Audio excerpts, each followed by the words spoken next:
ओम नमो भगवते वासुदेवाय।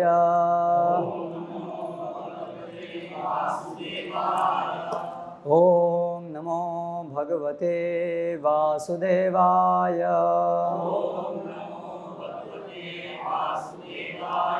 ओम नमो भगवते वासुदेवाय।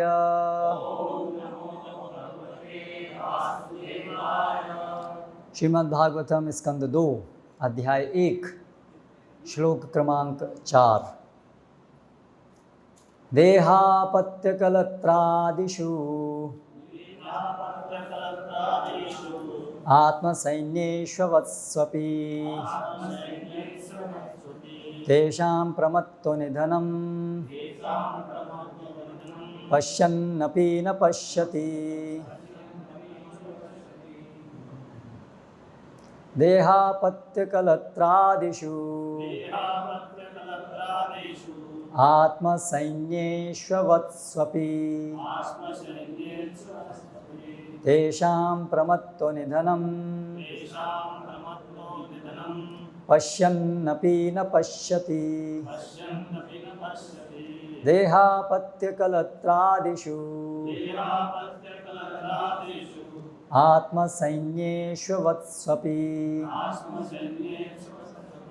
तेषां प्रमत्तो निधनं पश्यन्नपि न पश्यति। देह शरीर, अपत्य बच्चे, कलत्र पत्नी, आदिषु तथा अन्य सारे संबंधों में, आत्म निजी, सैन्येषु सिपाहियों में, असत्सु पतनशील, अपि के बावजूद, तेषां उन सबों का, प्रमत्तः अत्यधिक आसक्त, निधनम विनाश, पश्यन् अनुभव करके, अपि यद्यपि, न नहीं, पश्यति देखते हैं। अनुवाद एवं तात्पर्य अंग्रेजी में द्वारा कृष्ण कृपा मूर्ति श्री श्रीमद् अभय चरणारविंद भक्तिवेदांत स्वामी स्वरूपाद शिल प्रभुपाद। आत्म तत्व से विहीन व्यक्ति जीवन की समस्याओं के विषय में जिज्ञासा नहीं करते, क्योंकि वे शरीर, बच्चे तथा पत्नी रूपी विनाशोन्मुख सैनिकों के प्रति अत्यधिक आसक्त रहते हैं। पर्याप्त अनुभवी होने के बावजूद भी वे अपने अवश्यम भावी मृत्यु को नहीं देख पाते। तात्पर्य, यह भौतिक जगत मर्त्यलोक कहलाता है। जिनकी आयु लाखों वर्ष होती है, उस ब्रह्मा से लेकर कुछ ही पलों तक जीवित रहने वाले जीवाणुओं तक ये सब जीवन संघर्ष कर रहे हैं। इस तरह यह जीवन एक प्रकार से भौतिक प्रकृति के साथ युद्ध की तरह है, जिसमें सबकी मृत्यु होनी है। मानव योनि में जीव इस विकट संघर्ष को समझने में सक्षम होता है, लेकिन परिजनों, समाज, देश इत्यादि के प्रति अत्यधिक आसक्त रहने से वे अपनी शारीरिक शक्ति, बच्चे, पत्नी, संबंधीजनों इत्यादि की सहायता से दुर्जय भौतिक प्रकृति पर विजय पाना चाहता है।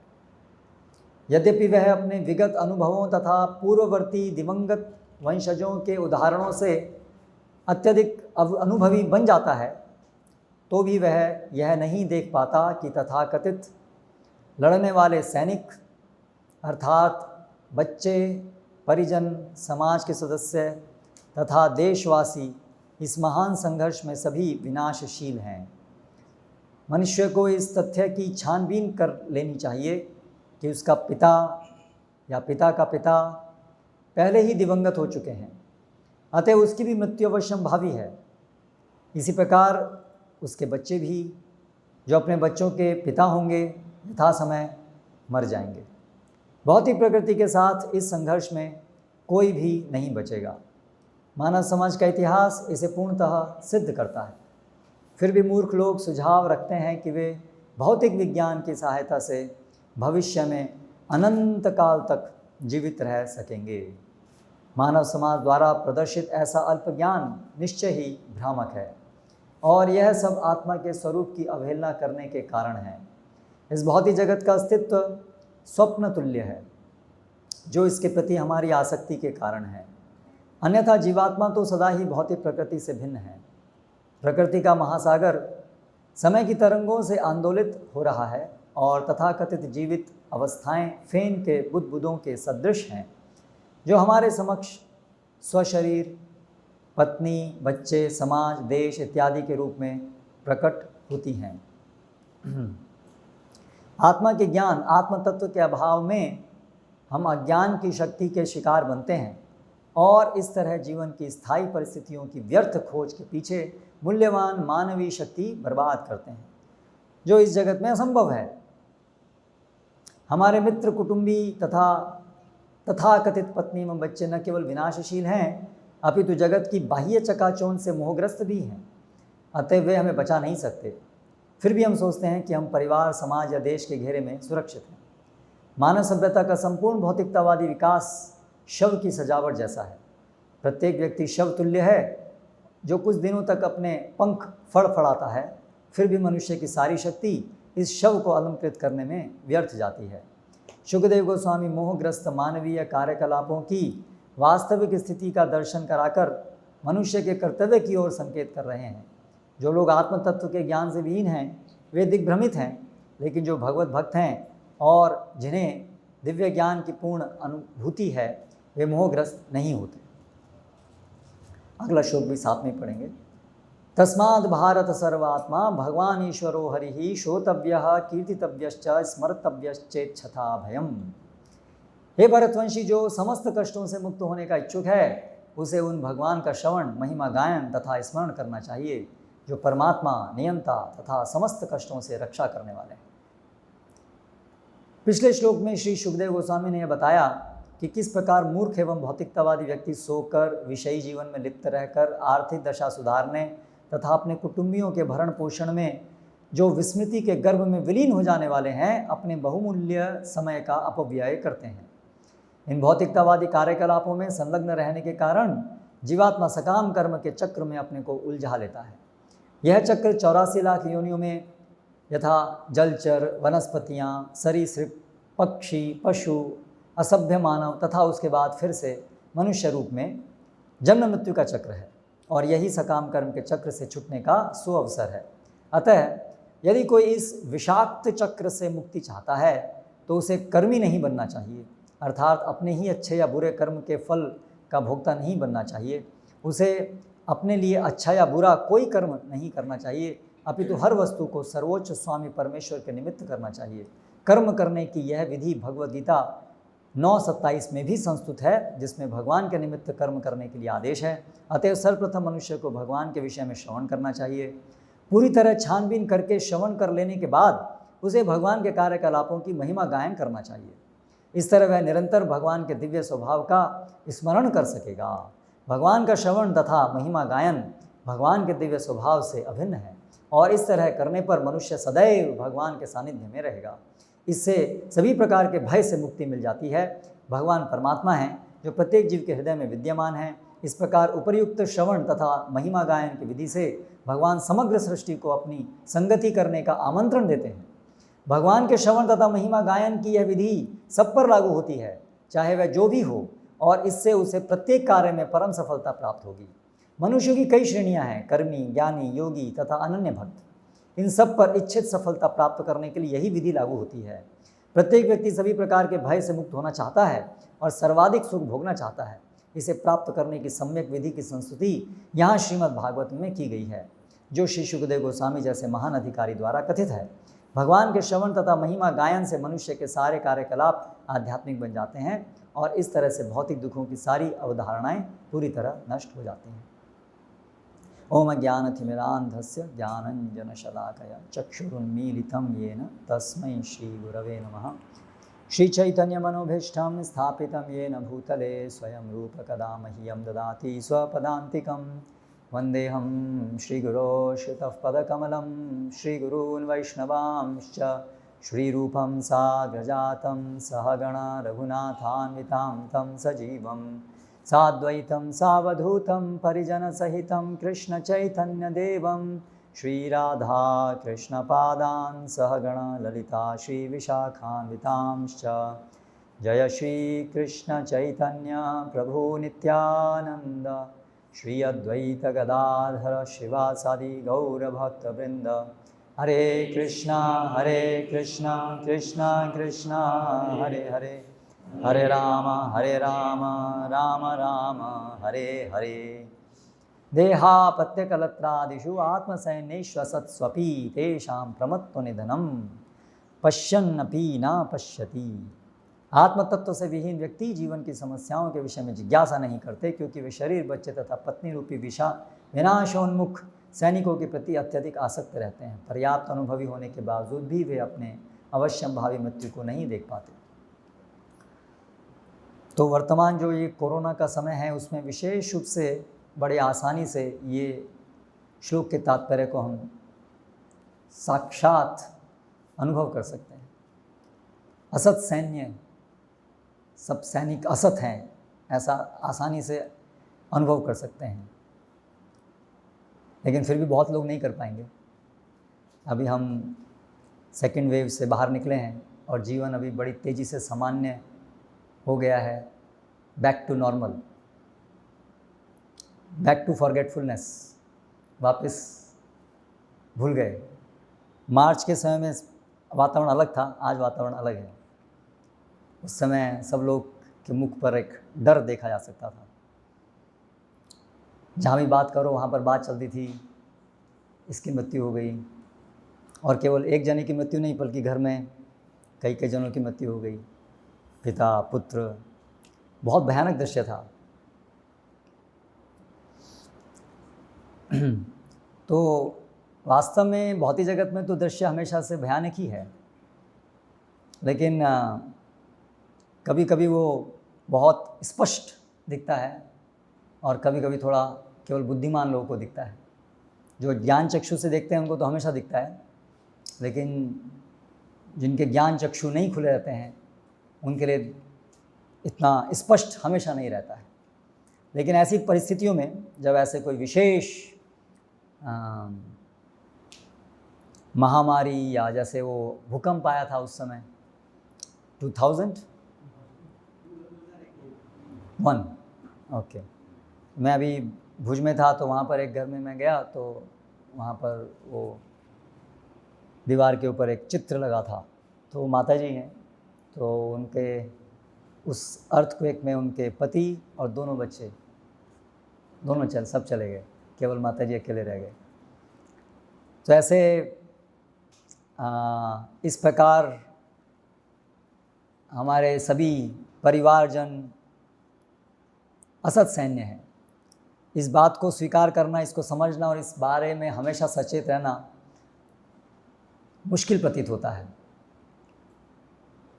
तो सामान्य रूप से इसलिए हम हमेशा से शेल्टर ढूंढते रहते हैं, आश्रय हमारे परिवारजनों में, पैसे में, LIC पॉलिसीज़ में और विज्ञान में।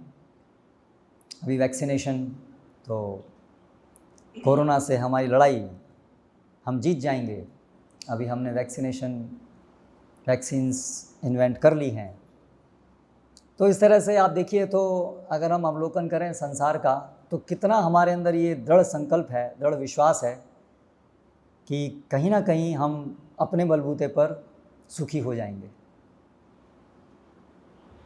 ये विचार बहुत गहराई से हम सबकी चेतना में है। इसलिए हम आश्वस्त रहते हैं कि दुख आया है, लेकिन उसको हम कुछ ना कुछ करके ठीक कर लेंगे, एडजस्ट कर लेंगे, हो जाएगा ठीक। हमारे सारे जो राजनेता हैं वो सब भी हमें दिलासा देते रहते हैं कि ये सब हम अभी ठीक कर देंगे। तो ये पहली बार नहीं है, ऐसा हमेशा से ही मनुष्य समाज में, इतिहास में ऐसा ही होता रहा है। क्योंकि हमारी जो चेतना है, ये वाली चेतना, देहापत्य कलत्रादिषु, ये बहुत बहुत गहरी है। भगवान की विस्मृति करने का कारण, क्योंकि यहाँ लिखा है हम हालांकि देख रहे हैं मृत्यु हो रही है, होगी, मृत्यु के वैक्सीनेशन भी अंततः तो मृत्यु का निवारण नहीं है। कोरोना ठीक है शायद नहीं हो, लेकिन दूसरे बहुत सारे कारण तो हैं और एक के बाद एक कुछ ना कुछ आते रहेगा। तो इतना मुश्किल नहीं है एक्चुअली, ये समझना बहुत सरल है, लेकिन इसको फिर भी स्वीकार करना और उसके अनुसार जीवन जीना वो हम देखते नहीं होता है।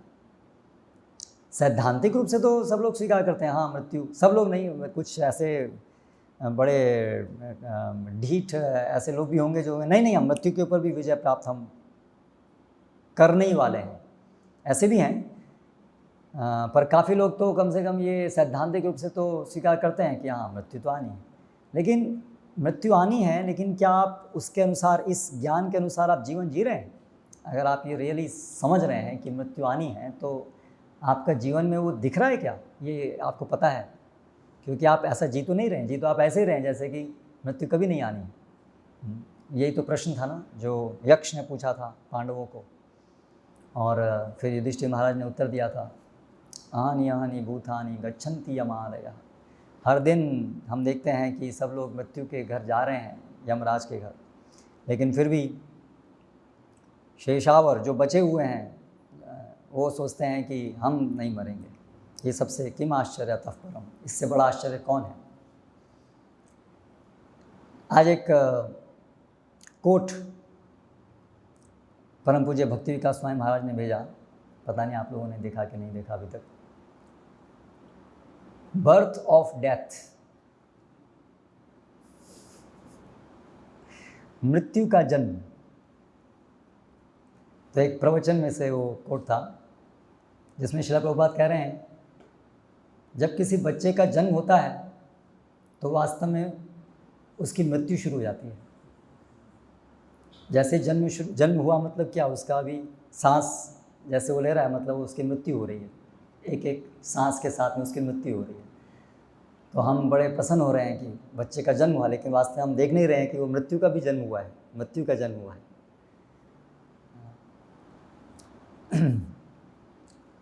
तो ये जो विषय है, पश्यन् अपि न पश्यति, देख करके भी नहीं देखते हैं। तेषां प्रमत्त निधनम, क्योंकि ये जो आसक्ति है वो हमें अंधा कर देती है, इसलिए हम पश्यन् अपि न पश्यति, देखते भी इसको नहीं देख पाते हैं। इसका मूल कारण क्या है?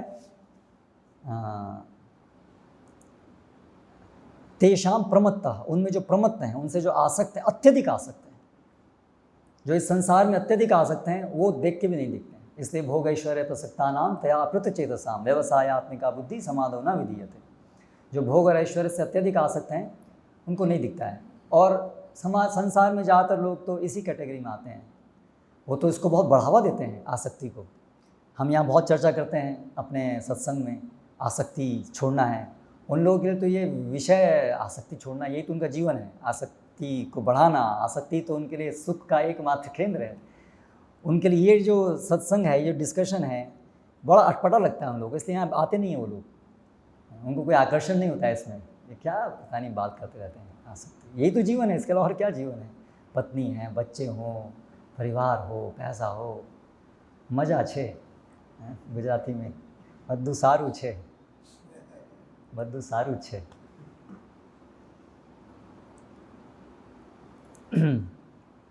तो ये सब श्रीमद् भागवतम हमें ऐसे निद्रा से उठाने के लिए है, कि आप हमें देखना चाहिए कि ये सब मृत्यु है। तो फिर आगे शुकदेव गोस्वामी अगले श्लोक में क्या कहे, इसीलिए तस्मात् भारत सर्वात्मा भगवान ईश्वरो हरि, इसलिए श्रोतव्य कीर्तितव्यश्च स्मर्तव्यश्चिच्यता भयम। इसलिए यदि हम अभय चाहते हैं तो हमें भगवान की शरण लेनी चाहिए। तो अभय से तो अभय तो सभी चाहते हैं अंततः। प्रभुपाद लिखते हैं उस तात्पर्य में कि सभी सुख तो चाह ही रहे हैं, इसमें तो कोई दो राय नहीं है। और सुख के मार्ग में सबसे बड़ा अवरोध तो मृत्यु ही है। बहुत सरल है उस चीज़ को देखना, बाकी में कुछ डिस्कशन करना पड़ेगा, लेकिन मृत्यु सर्वहरश्चाहम वो तो बहुत स्पष्ट है। चलिए आप पूरे जीवन बड़े सुखी हुए, आपने सब प्रयास किए, आपके प्रयास सफल भी हो गए, पर लेकिन मृत्यु तो आएगी, तो वो अपने आप में सबसे बड़ी विफलता है। इसलिए पराभावस्तावद अबोध याता यावन न जिज्ञासता आत्मतत्व। इसलिए कहा गया है कि मनुष्य के सारे प्रयास विफल हैं, चाहे परोक्ष रूप से सफल भी हो जाएं, लेकिन अंततः विफल हैं, क्योंकि अंत में मृत्यु है। मृत्यु उसको विफल कर देती है, क्योंकि हमारी सारी जो सुखी रहने की योजना है वहाँ उसका दी एंड हो जाता है। और हमारी तो योजना नहीं है हम कुछ समय के लिए सुखी, हमारी तो चाहत तो यही है कि हम हमेशा सुखी हों, अनंत रूप से हम सुखी हों, लेकिन मृत्यु कभी भी वो नहीं होने देती है। तो इसलिए ये चीज़ समझना चाहिए कि मृत्यु जो है वो स्पष्टता हमें दिखाती है कि भय है, मृत्यु का भय है। और उसके बाकी सारे भय तो गौण हैं, सबसे बड़ा भय वो मृत्यु का भय। तो अगर हम भय से मुक्ति चाहते हैं, अगर हम मृत्यु से मुक्ति चाहते हैं, वास्तव में सभी यही चाहते हैं, चाहे भले ही वो इसको स्पष्टता नहीं जान रहे हो कि उन्हें क्या चाहिए। जैसे छोटा बच्चा होता है, रोता रोता रहता है, तो पता नहीं होता क्या चाहिए, है ना, ऐसे ही रोता रहता है। मतलब ऐसे नहीं रो रहा, उसको पता है, उसको स्पष्ट बोल नहीं पा रहा है, उसको एग्जैक्टली समझ नहीं क्या चाहिए, लेकिन जब अलग अलग विषय दिखाते हैं तो उसमें से फिर जो उससे मिलता है उससे फिर हाँ ये चाहिए था, इसको ऐसे करना पड़ता है। तो ऐसे ही ज़्यादातर लोग सब चाह तो यही रहे हैं, इच्छा अभयम, अभय चाह रहे हैं, नित्य सुख चाह रहे हैं, लेकिन उनको ये भी नहीं पता है कि आप वास्तव में वो ये चाह रहे हैं। वो सोचते हैं हमें ये सब भौतिक चीज़ें चाहिए, हमें शायद ये चाहिए, हमें ये चाहिए, हमें ये चाहिए, लेकिन वास्तव में उनको यही चाहिए, मृत्यु, जन्म मृत्यु, बुढ़ापा, बीमारी, इस चक्र से मुक्ति चाहिए, अभय वरदान चाहिए सभी को। तो इसलिए सभी के लिए ये संस्तुति है, सभी के लिए, जो भी मनुष्य हैं सब के लिए। इससे सबको क्या करना चाहिए? भगवान की शरण लेनी चाहिए। और भगवान की शरण लेने का तरीका है, सबसे पहले उनके विषय में सुनना चाहिए, फिर कीर्तन करना चाहिए, और इसके माध्यम से हमें स्मरण होगा।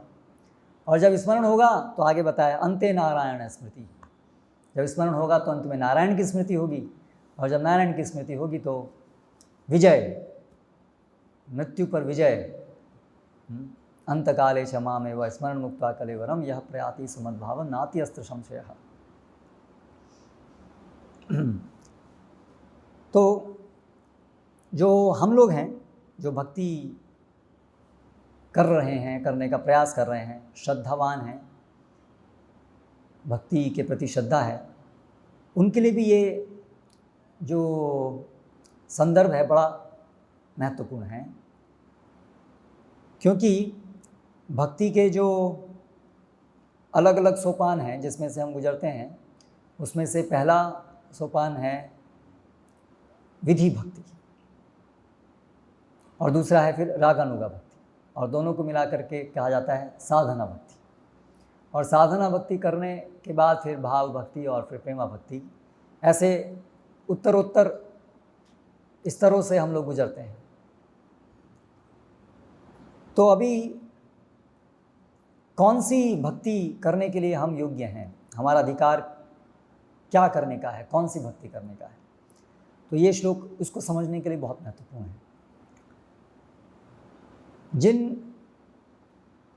भक्तों में श्रद्धा है, भक्ति श्रद्धा, अर्थात हम शरीर नहीं हैं, हम आत्मा हैं, पूर्ण पुरुषोत्तम भगवान श्री कृष्ण हैं, हम सब उनके नित्य दास हैं, भगवान को भूलने के कारण, भगवान से विद्रोह करने के कारण ही हम इस भौतिक जगत में फंस गए हैं, और पुनः अपनी स्वाभाविक स्थिति में पहुंचने के लिए उपाय है भगवान की सेवा। ये जो समझते हैं, संक्षिप्त में बताया, तो वो श्रद्धावान है, इसलिए वो भक्ति के अधिकारी हैं। तो ऐसे जो श्रद्धावान भक्त हैं और जिनके अंदर भगवान की सेवा करने का जो प्रेरणा है, वो ये भय से मुक्ति है, जन्म मृत्यु के चक्र से निकलना है, ये उनका प्रेरणा स्रोत है भगवान की सेवा करने के लिए। केवल जन्म मृत्यु से मुक्ति प्राप्त करना अपने आप में उनका ध्येय नहीं है, नहीं तो वो मोक्षकामी हो गए। लेकिन जन्म मृत्यु से मुक्ति प्राप्त करना है, भगवत धाम जाना। भगवत धाम जाना है क्योंकि हमें जन्म मृत्यु से मुक्ति प्राप्त करनी है। हम भयभीत हैं, हम इस संसार में बहुत परेशान हैं, हाँ, इससे हमको निकलना है। यहाँ से हमको प्रेरणा मिलती है भक्ति करने की। तो ये जो स्तर है वो है विधि भक्तों के लिए। ऐसे भक्तों के लिए उपयुक्त स्तर है विधि भक्ति का स्तर। और जिन भक्तों में भगवान की सेवा करने के प्रति अभी स्वाभाविक रुचि उत्पन्न हो गई है, उनकी जो प्रेरणा है सेवा करने की, वो कहाँ से आती है? अनुराग से आती है। भगवान की सेवा करने के प्रति जो अनुराग है, उससे उनको सेवा करने का प्रोत्साहन मिलता है। ऐसा नहीं कि ये दुखों से त्रस्त हैं और दुखों का निवारण प्राथमिक प्रेरणा है सेवा करने के लिए।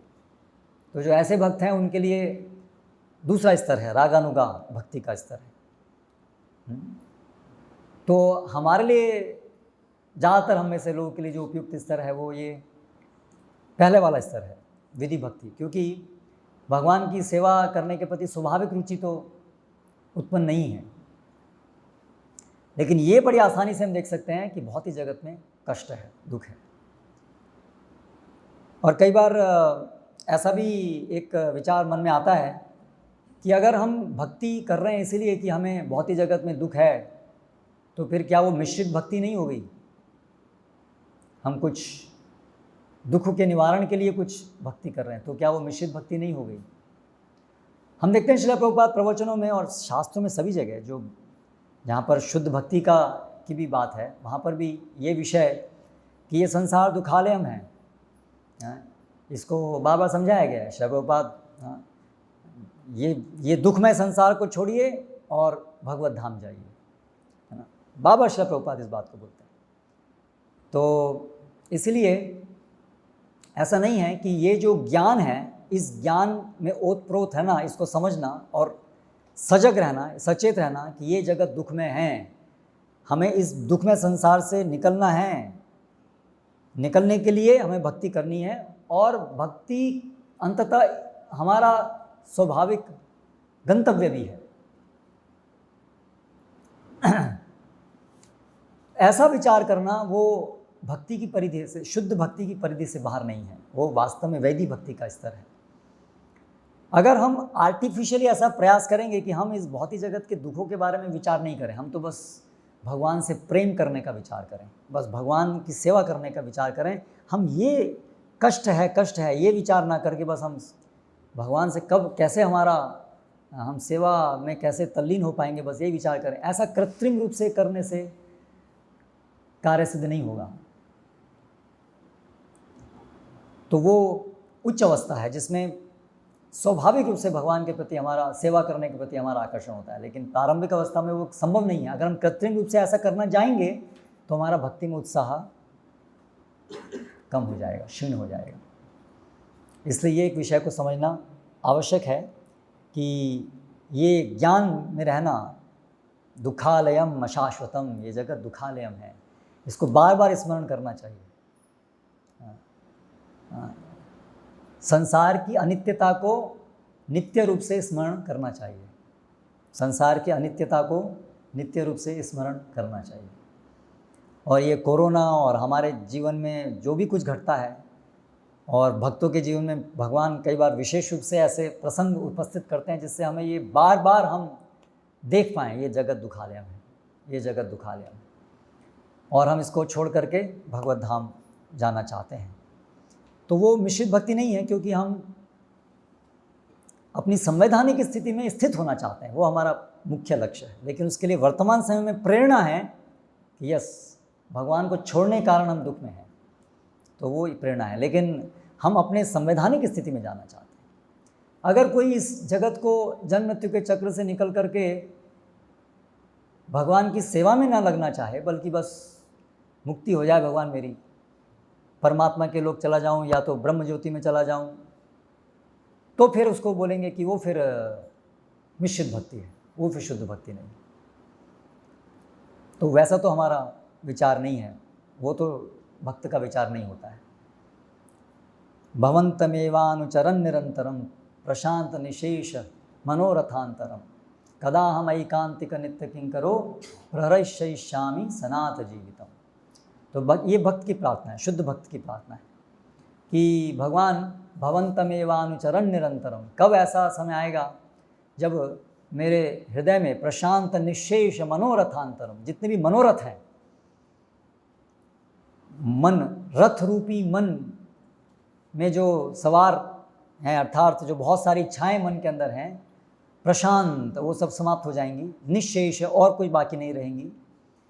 और इसकी वजह से मैं भवन्तम एवानुचरन् निरंतरम, और मैं केवल आपके ही चरणों में मेरा मन स्थिर हो पाएगा, क्योंकि भौतिक इच्छाओं से मुक्त हो चुका होगा। और ऐसी अवस्था में कदा हम एकांतिक नित्य किंकरो, और उस तरह से मैं कब आपका एकांतिक नित्य किंकर बन पाऊंगा। किंकर मतलब सेवक, एकांतिक अर्थात एक, अन्य सब कुछ छोड़ करके केवल आपका, एकमात्र आपकी शरण ग्रहण कर पाऊंगा। और ऐसी अवस्था में प्रहरयिष्यामि, मैं बड़ा आनंदित अनुभव करूंगा। तो इस प्रकार से आनंद की अभिलाषा करना, भय से मुक्त होना, आनंद की अभिलाषा करना भगवान की सेवा में, वो भक्ति के बाहर नहीं है, क्योंकि वो हमारी संवैधानिक स्थिति है, जीव की संवैधानिक स्थिति है, इसलिए वो भक्ति की परिधि के अंदर है। तो ऐसा विचार हमें हमेशा से करना चाहिए। और फिर जब ऐसा विचार हम अभी कर रहे हैं, समझ रहे हैं कि हमें भय से मुक्ति होना चाहिए, हमें होना है, हमें इस जगत में नहीं रहना है, ये जगत रहने लायक नहीं है, ये केवल दुखालयम है। बार बार जो भी हमें एक्सपीरियंस होते हैं, हमें अनुभव होते हैं, बार बार हमको यही कन्विंस कराने के लिए, बहुत समय लगता है इस बात को कन्विंस होने में कि ये जगत में सुख नहीं है। थोड़ा सा भी दुख कम हुआ तुरंत हम रिलैक्स हो जाते हैं, वहीं सुख ढूंढने लगते हैं, थोड़ा सा भी कम हुआ। जैसे हम हॉस्पिटल में देखते हैं ना, कोई आदमी बीमार है, एक्सीडेंट हो गया है, मल्टीपल फ्रैक्चर हो गए हैं, बहुत सारे प्लास्टर हैं, बहुत सारे ट्यूब्स हैं अंदर बाहर, और आप मिलने जाएंगे, थोड़ा सा भी अगर कुछ उसको कष्ट कम हुआ तो आप पूछें कैसे हैं, अभी ठीक हूँ। तो अभी हॉस्पिटल के अंदर ही हैं, इतनी व्यथित अवस्था है, लेकिन उसमें भी थोड़ा सा भी यदि हमें रिलैक्सेशन मिलता है तो हम तुरंत सोचते हैं अभी अच्छा है। तो ये बहुत गहरी आ सकती है। इसलिए ये एक्चुअली इतने सारे शास्त्र, इतने सारे भगवद गीता, भागवतम, कितने सारे शास्त्र, कितनी बड़ी मात्रा है, वो सब हमको केवल यही चीज़ें कन्विंस कराने के लिए हैं कि ये जगत दुखालयम है, इसको छोड़ो और आप भगवान के दास हो, भगवान के धाम जाओ। एक सेंटेंस को कन्विंस कराने के लिए इतना सारा लिटरेचर चाहिए, इतने सारे प्रवचन, इतना सारा बार बार पढ़ना, सुनना, सुनाना, इतना सारा साधु संग, केवल इस एक तथ्य को हमें कन्विंस कराने के लिए। यानी कितना मुश्किल है ये कन्विंस होना, है ना। हम अक्सर देखते हैं प्रवचन होता है, सुनते हैं, तब उत्साह आता है, बाहर निकलते फिर से डाउन हो जाते हैं। तो कितना मुश्किल है कन्विंस होना, क्योंकि बहुत समय से हमको लत पड़ी हुई है, इतने अधिक आसक्त हैं इस जगत में कि बहुत अधिक गहरी लत है। तो इसलिए ये स्मरण, स्मर्तव्य, स्मार्तव्य, भक्त का काम है स्मरण करना और दूसरों को स्मरण कराना, ये सब विषयों में। तो ये सब स्मरण रखते हुए फिर हमें क्या करना चाहिए, इसलिए हमें भगवान की शरण ग्रहण करनी चाहिए हर व्यक्ति को। और जो भी भगवान की शरण ग्रहण नहीं करता है उसका क्या हाल होगा, ये भी समझना चाहिए। शरण ग्रहण करने के अलग अलग स्तर हो सकते हैं। एक शुद्ध भक्त के स्तर पे शरण ग्रहण करना है, शुद्ध भक्ति के अंतर्गत। लेकिन शास्त्र कहते हैं कि कम से कम हर मनुष्य को भगवान हैं, विष्णु हैं, भगवान हैं, वही परम है, वही सब संचालित कर रहे हैं और हम उन पे आश्रित हैं। हमारा सुख दुख सबके लिए हम उन पे आश्रित हैं। कम से कम इतनी समझ, इतनी स्वीकृति हर मनुष्य की होनी चाहिए, नहीं तो भय भय भय, महान महान भय, दोबारा मनुष्य योनि भी नहीं मिलेगी, नारकीय योनि मिलेगी। य एषम पुरुषम साक्षात आत्म प्रभवम ईश्वरम न भजन्ति अवजानन्ति स्थानात् भ्रष्टात् पतन्ति अधः। ये भागवतम में श्लोक है। और इससे पहले बताया है मुख्य बाहुर पादेभ्यः, सभी जो मनुष्य हैं वो चाहे कोई भी वर्ण के हों, वो सब भगवान के अलग अलग शरीर के अंग हैं। तो शरीर का जो भी कोई भी अंग होता है उसका निर्विवाद कार्य होता है शरीर की सेवा करना। वो विकल्प नहीं है, वैकल्पिक नहीं है। हाथ के लिए इस पूरे शरीर के अनुसार कार्य करना वैकल्पिक नहीं है, अवश्यम भावी है। अगर नहीं कर रहा है कोई भी अंग शरीर की सेवा तो वो बीमार अवस्था है, वो बीमार अवस्था है। और इसलिए वो फिर बीमार अवस्था है और फिर एक दिन गैंग्रीन, कट, करेक्ट। तो उसी प्रकार से कोई भी मनुष्य यदि कम से कम भगवान हैं इस बात को स्वीकार नहीं करता है तो वो कटा हुआ है, वो शरीर से कटा हुआ है। इसीलिए उसको दोबारा पतंती, वो दोबारा उसको स्थानात, ये जो भी उसका स्थान अभी है मनुष्य जीवन, उससे वो नीचे निकल जाएगा। इसलिए ऐसा नहीं है कि यदि हम नैतिक हैं तो हमें मंदिर जाने की ज़रूरत नहीं है। कई लोग ऐसा बोलते हैं ना, मंदिर तो वो लोग जाते हैं जो पाप करते हैं। एक ऐसा विचार है, हम तो कोई पाप नहीं करते। हालांकि ये भी बड़ा प्रश्न है कि आप पाप नहीं करते हैं, और वो भी आजकल के समय में। अगर आप पाप नहीं भी करते हैं, पाप सबसे बड़ा पाप क्या है? यही स्वीकार न करना ही पाप है सबसे बड़ा, कि भगवान नहीं है, वही सबसे बड़ा पाप आप कर रहे हैं। उससे बड़ा पाप क्या कर रहे हैं, क्या और ज़रूरी है? यही अपने आप में पाप है। कोई भी मनुष्य यदि वो भगवान को स्वीकार नहीं करता है वो पापी है, वो पाप कर रहा है, क्योंकि सभी पापों का मूल यही है। तो इसलिए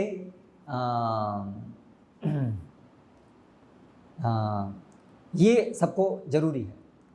और फिर उत्तरोत्तर जो शुद्ध भक्ति के मार्ग में हैं तो उन्हें तो न केवल तो उन्हें तो भगवत प्रेम को उजागर करने के लिए ये जो विधि है शरणागति की, पूर्ण शरणागति की विधि को वो उन्हें अपनाना चाहिए। और ये जो पूर्ण शरणागति की विधि है तो ये है, इसका सार है, ये जो विधि भक्ति है इसका एसेंस है कि हम सारे शास्त्र के विधि विधान का पालन करते हुए हम भक्ति करें। क्योंकि हमारा प्रेरणा कहाँ से आ रही है? हमारी प्रेरणा आ रही है कि हमें भय से बचना है, हमें जन्म मृत्यु के चक्र से निकलना है और अपनी संवैधानिक स्थिति में पहुँचना है। तो वो जो मार्ग है वो हमें शास्त्र दिखाते हैं कि इसके लिए क्या करना चाहिए। इसलिए यहाँ तस्मात, इसीलिए आप जो है भगवान ईश्वर हरि उनके बारे में सुनिए, कीर्तन कीजिए, स्मरण कीजिए, अगर आप भय से मुक्ति चाहते हैं। तो ये शास्त्र का वचन है। तो ये उपाय हमें कहाँ से मिलता है? शास्त्र से मिलता है। इसलिए हमें शास्त्र को पालन करना होगा। इसलिए शास्त्र के जो भी विधि विधान है उनको पालन करना पड़ेगा। इसीलिए जो विधि भक्ति है वो विधि विधान, शास्त्र के विधि विधान के द्वारा संपन्न होती है।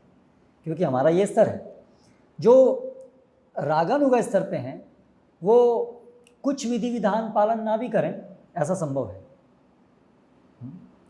लेकिन जो विधि स्तर पे हैं, यानी हम सभी लोग, हमारे लिए तो और कोई उपाय नहीं है, क्योंकि हमारे अंदर तो अभी हमारी प्रेरणा स्रोत यही है। इसलिए हमें तो स्ट्रिक्टली गुरु साधु शास्त्र के अनुसार ही चलना होगा। विधि विधान, शास्त्र के विधि विधान मतलब गुरु साधु शास्त्र, क्योंकि शास्त्र जो है वो गुरु और साधु के माध्यम से ही हम तक आते हैं।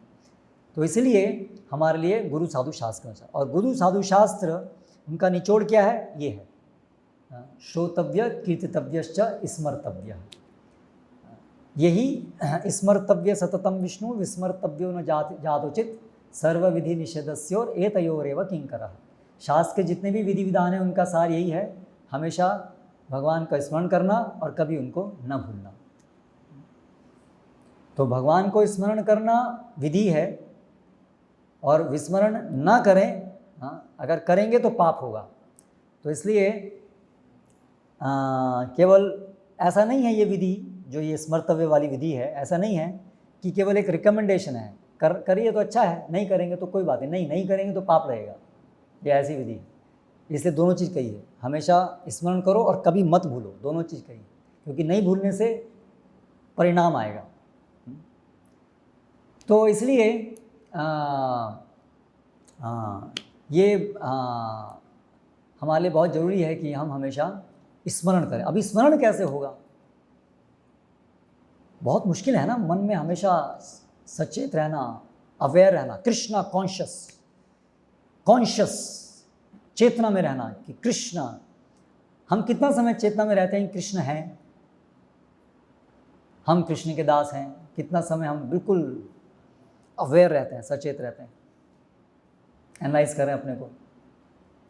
इवन जब के समय में भी सचेत नहीं रह पाते हैं, उसमें भी हम झोंका खाते रहते हैं। तो इसलिए स्मरण करना आसान नहीं है, इसलिए स्मरण करने की विधि है, वहाँ तक पहुँचने की विधि है श्रोतव्य कीर्तितव्यश्च, श्रवण, सबसे पहले श्रवण। श्रील प्रभुपाद भागवतम में अनेक तात्पर्य में, जिसमें यहाँ पर ये कपिल भगवान वर्णन कर रहे हैं 3रे स्कंद में अष्टांग योग विधि का, तो वहाँ पर भी आता है कि कैसे ध्यान करना है भगवान के रूप का। आप उन तात्पर्य को देखेंगे तो प्रभुपाद उन तात्पर्य में बार ये बात को इंगित करते हैं कि भगवान के रूप को ध्यान करना, और विशेष रूप से वर्तमान कलयुग में बहुत मुश्किल है। इसलिए वर्तमान कलयुग के लिए जो पद्धति है, जो सरल है और संपूर्ण भी है, वो है श्रवण और कीर्तन रूपी विधि।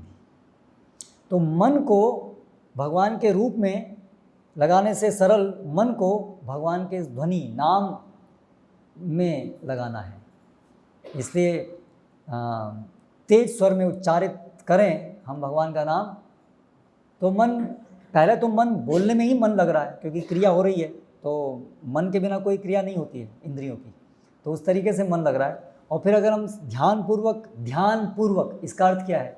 ध्यान कौन करता है? ध्यान किससे होता है? मन से होता है। तो ध्यानपूर्वक जब करना मतलब मन लगा है हमारा सुनने में, तो इसलिए वो ये मेडिटेशन, ये अपने आप में एक ध्यान की विधि है, नाम पर ध्यान करना, और उससे फिर समस्त अन्य प्रकार का ध्यान भी उपस्थित होता है धीरे धीरे क्रमिक रूप से, नाम रूप गुण लीला सभी ध्यान उससे उत्पन्न होता है। तो इसलिए ये नियमित रूप से श्रवण करना, ये इसका कोई विकल्प नहीं है, और इसकी कोई सीमा नहीं है कि इतना कर लिया तो बहुत हो गया, जितना करें उतना कम है। तो अभी ये जो कोरोना समय है, इसमें श्रवण कम हुआ ज़्यादा हुआ, अलग अलग विचार हैं। बहुत लोग, बहुत सारे अभी तो यूट्यूब पर और कितने सारे बहुत एक्टिव हो गए ना सब लोग अभी। तो क्या विचार है आप लोगों का? कोरोना में ज़्यादा अच्छा हुआ श्रवण कीर्तन के प्रॉब्लम हुआ? ललित गोविंद प्रभु, लेकिन सब लोग घर में थे ज़्यादातर टाइम।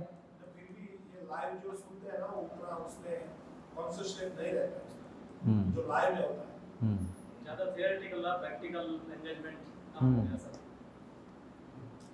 ऑनलाइन प्रसाद कैसे, ऑनलाइन कैसे प्रसाद, ऑनलाइन कीर्तन प्रसाद, बहुत सारी चीज़ें तो ऑनलाइन नहीं हो सकती। एक मैं अभी एक प्रवचन के लिए मुझे बुलाया कुवैत से ऑनलाइन, तो पहले उन्होंने बोला प्रभु जी अभी हम आपको घर में आमंत्रित कर रहे हैं, आप आइए पहले प्रसाद लीजिए। बोले पत्तल लगा के रखा था, बोले आप आसन है, अभी आप आसन में बैठिए, अभी पत्तल लगा है। फिर प्रैक्टिकली वो लोग वहाँ प्लेट रखे प्रसाद। मैंने बोला भाई मैं जगन्नाथ थोड़ी ना हूँ, भगवान थोड़ी ना हूँ कि मैं केवल दृष्टिपात करके मैं ले सकता, बद्ध जीव हूँ, तो ये संभव नहीं है। ऑनलाइन की अपनी लिमिट है, उसको वहीं तक रखिए। तो बहुत महत्वपूर्ण सेवाएं हैं जो ऑनलाइन नहीं हो सकती हैं। ठीक है, ऑनलाइन से कम कोरोना में बिल्कुल कुछ भी नहीं होता तो उससे कुछ हुआ, ये हम कह सकते हैं। Something is better than nothing, ऐसा हुआ। लेकिन वो इस सब चीज़ का पूर्ण वो तो नहीं है, विकल्प तो नहीं है। इस प्रकार से जैसे हम सब साथ में बैठते हैं, मिलते हैं, साथ में सुनते हैं, तो वो जो प्रभाव पड़ता है वो तो अपने अपने घर में अलग अलग बैठने से नहीं पड़ता है। और डिस्ट्रैक्शंस और ज़्यादा होते हैं, यहीं बैठ करके भी डिस्ट्रैक्शंस होते हैं, वहाँ तो सबके अपने घर हैं, अपना अपना कार्य चल रहा है। तो इसलिए अभी ये समय है, अगर पता नहीं विंडो है कि गेट है, क्या है ये बीच का जो भी है, तो अभी अवसर है, तो आई थिंक हमें अभी इसका उपयोग करना चाहिए। अभी तो अभी हम लोग ऐसे सत्संग करें और मिलें और सुने और इससे प्रेरणा लें, अधिक से अधिक सुनने की, अधिक से अधिक हमारा समय जाए भगवान के विषय में सुनने में। इतना सुने और इतना सुने और कीर्तन करें, सुनाएं। ऐसा धीरे धीरे बहुत बहुत करते रहने से फिर स्मरण अनायास होने लगेगा, और वो हमारा लक्ष्य है। अंते नारायण स्मृति। और अंत कब आएगा पता नहीं, अनिश्चित है। बहुत बड़ा टारगेट है हमारे सामने। कई बार हम सब हर दिन के अपने टारगेट्स देते हैं, आज क्या करना है। बिजनेसमैन का टारगेट रहता है, आज मुझे क्या करना है। भक्त भी अपनी सेवा में भी हम टारगेट लेते हैं, लेकिन एक्चुअली हर दिन का हमारा सबसे बड़ा टारगेट ये है, टू बी कृष्ण कॉन्शियस है। 16 माला करना, लेकिन 16 माला करने के पीछे भी एसेंस तो यही है। तो एक्चुअली ये बहुत बड़ा टारगेट है कि हम कृष्ण कॉन्शियस हो, हम सचेत हों भगवान के प्रति। बहुत बड़ा टारगेट है, सबसे बड़ा टारगेट, सबसे मुश्किल टारगेट ये है।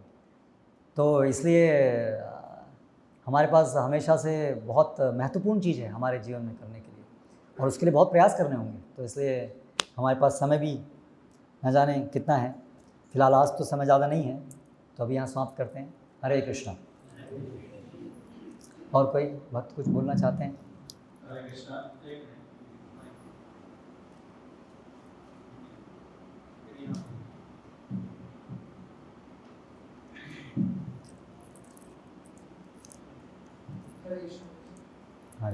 हम बताते हैं कि मृत्यु कभी भी आ सकती है, अनिश्चित है, पर हम देखते हैं कि हमारे हाथ जो रेखा है वो बताती है हमारी मृत्यु कब आने वाली है। वो गारंटी नहीं भाई और देखने वाले भी पता नहीं कितने सही देखने वाले, वो भी नहीं पता। और भगवान के भक्तों के केस में तो ये लाइन वैसे भी नहीं चलती हैं। तो भगवान हम चाहते हैं कि हम ये इस प्रकार के उन पे निर्भर नहीं करें। तो उससे हम क्या चाहते हैं, तो हम रिलैक्स होना चाहते हैं कि अभी तो है, लाइन दिखा रही है अभी और तो ये अपने आप में एटीट्यूड ही गलत है। ये भगवान को प्रसन्न करने वाला एटीट्यूड नहीं है कि अभी तो भगवान रेखा अभी है, अभी टाइम है, तो धीरे धीरे करेंगे। कई बार भक्त लोग बोलते हैं ना कि अभी भगवान ने बताया ना, नेहा विक्रम नाशोस्ति प्रत्यवायो न विद्यते, तो अभी इस जीवन में 1% करेंगे। पापा लिखते हैं ना, अगले जीवन में इसने जिसमें 1% किया, अगले जीवन में 2% से शुरू करेगा। तो बोलते हैं इसलिए हम इस जीवन में 1% करेंगे तो वो एटीट्यूड गलत हो गया, वो हमारी मनोवृत्ति गलत हो गई, वो भगवान को अप्रसन्न करने वाला हो गया। तो इसलिए ये दुरुपयोग हो गया वो इंस्ट्रक्शन का। वो इंस्ट्रक्शन इसलिए नहीं है कि हम इसका दुरुपयोग करें। तो इसी प्रकार से रेखाएं इत्यादि जो भी ज्योतिष इत्यादि है, वो उसका दुरुपयोग करने के लिए नहीं है, उसका वो दुरुपयोग हो गया अगर हम इस तरह से उसको यूज़ करेंगे भगवान को भूलने में। और कोई प्रश्न? माइक पहले एक एक प्रश्न पूछें।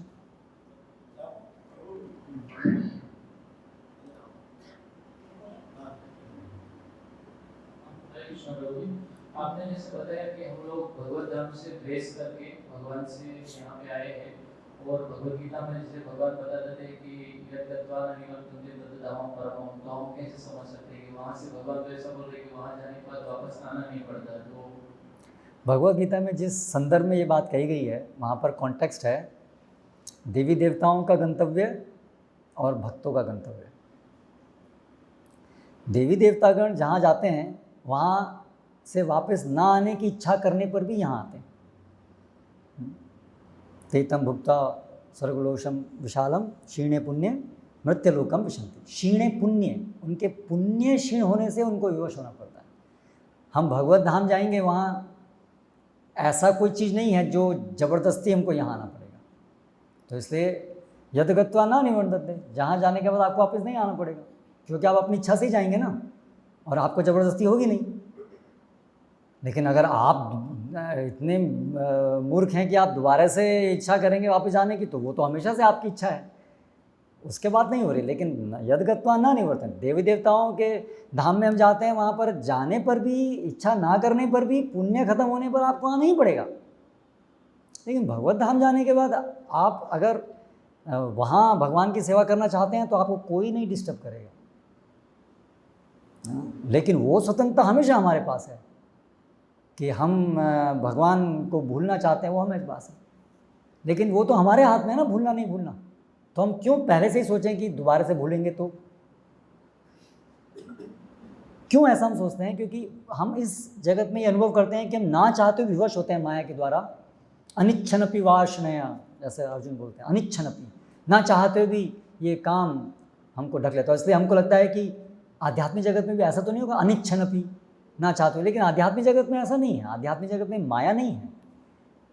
तो वहाँ आपकी स्वतंत्र इच्छा शक्ति, आपकी जो स्वतंत्र इच्छा शक्ति है वो पूरी तरह से आपके पास है।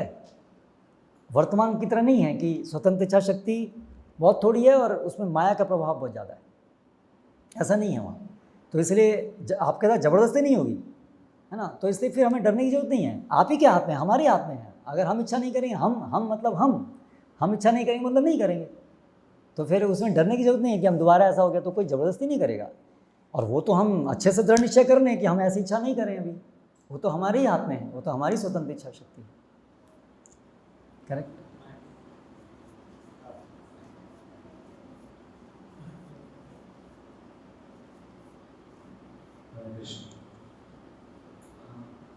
ज़्यादातर जैसे ग्रस्त भक्त हैं उसमें दो प्रकार के होते हैं। तो जो बाह्य दोस्त तिलक धोती कुर्ता उसमें एक्सप्रेसिव होते हैं, मतलब कंफर्टेबली वो सब अपना लेते हैं और रेगुलरली उसको डिवोटीज या नॉन डिवोटीज या सोसाइटी में उसको हाँ करते हैं।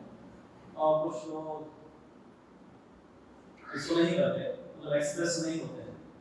एक्सप्रेस होने में भी फिर दो कैटेगरी के, तो रियली चाहते हैं और इसीलिए सब ध्यान करते हैं। दूसरे का तो सिर्फ थोड़ा सा बहुत अलग होगा इंप्लीमेंट, तो इसलिए दूसरे क्या बहुत दूसरे लोग हैं कि कुछ दिखावा नहीं।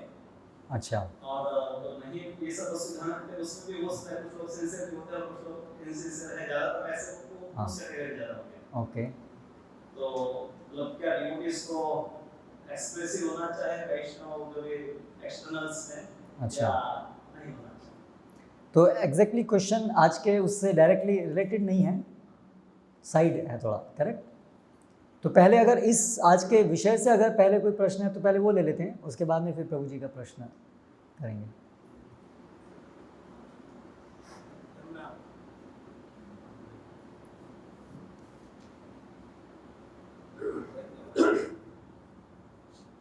वहीं से हैंड ओवर।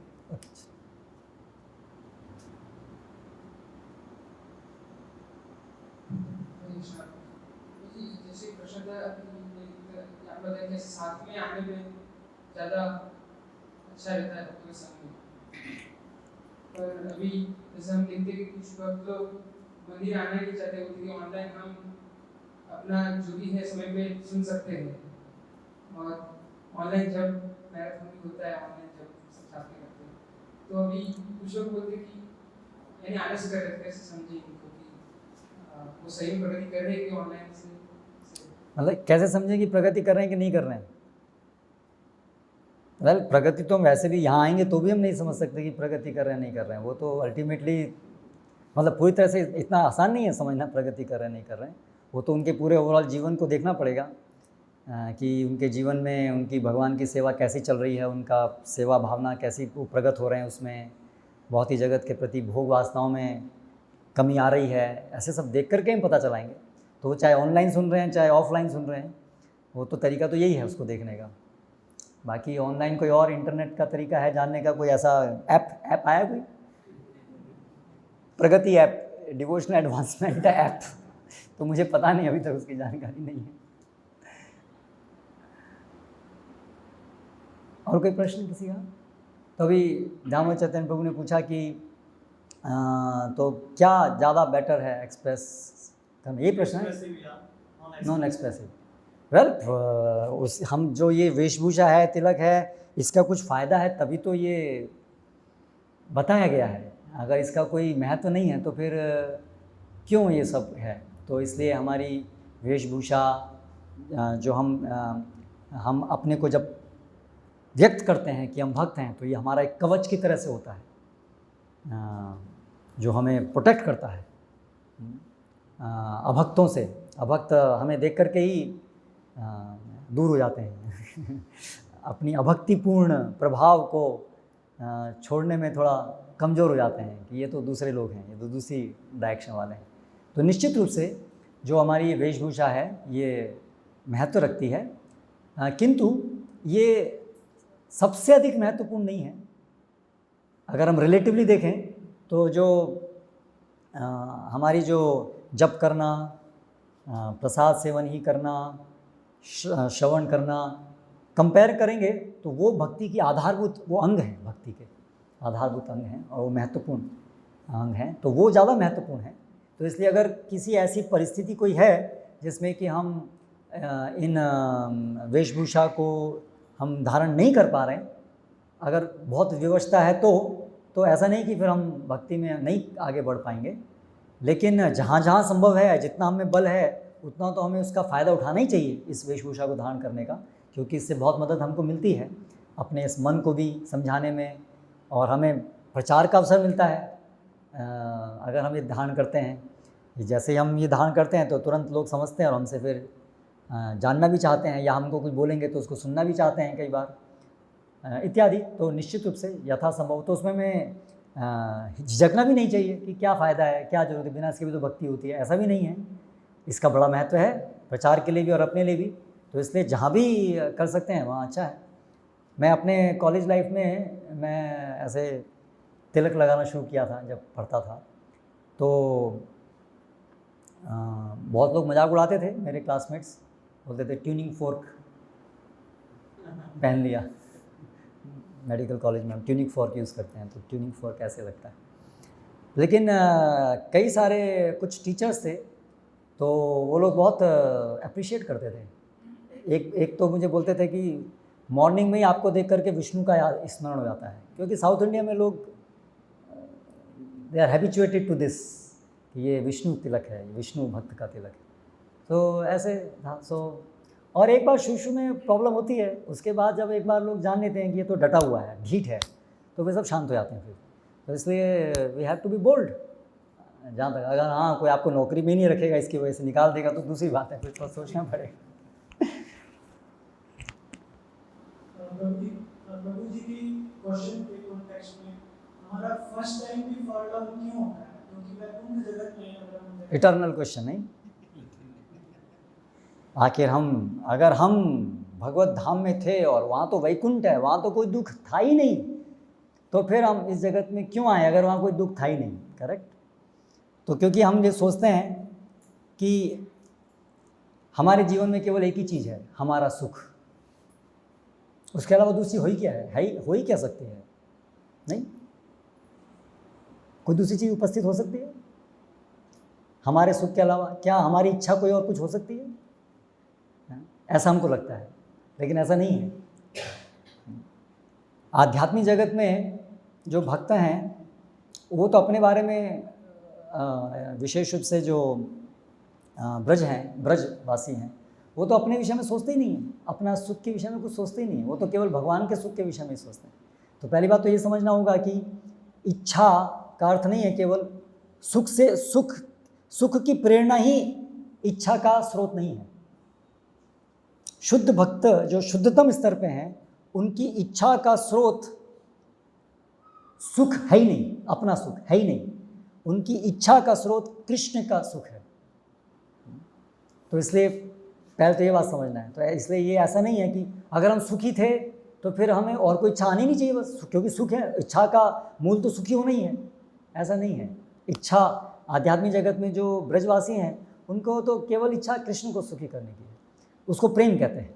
तो जब वो इच्छा में कमी होती है, कृष्ण को संतुष्ट करने की इच्छा में कमी होती है, स्वतंत्र इच्छा शक्ति का दुरुपयोग करने के कारण, तो वो संभावना है, क्योंकि हम स्वतंत्र इच्छा शक्ति हमारी है, तो वो इच्छा ना हो, भगवान को क्यों सुख प्रदान करें, वो कार्य क्यों करें, हम क्यों ना भगवान बने, वो इच्छा हमेशा हो सकती है। द्वेष ये भी नहीं बोल रहे हम कि वहाँ पे नहीं, लेकिन द्वेष नहीं है, नहीं, वहाँ द्वेष है, माया जनित नहीं है, स्वतंत्र इच्छा शक्ति के दुरुपयोग के कारण है।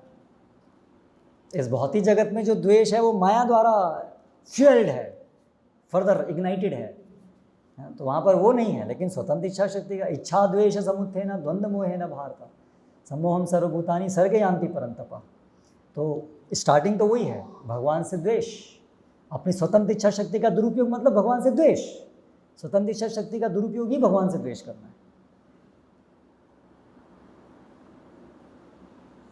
ठीक है जी, माइक।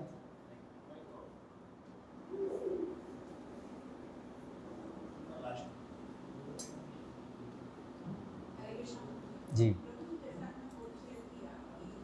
थोड़ा तेज बोलिए, माइक।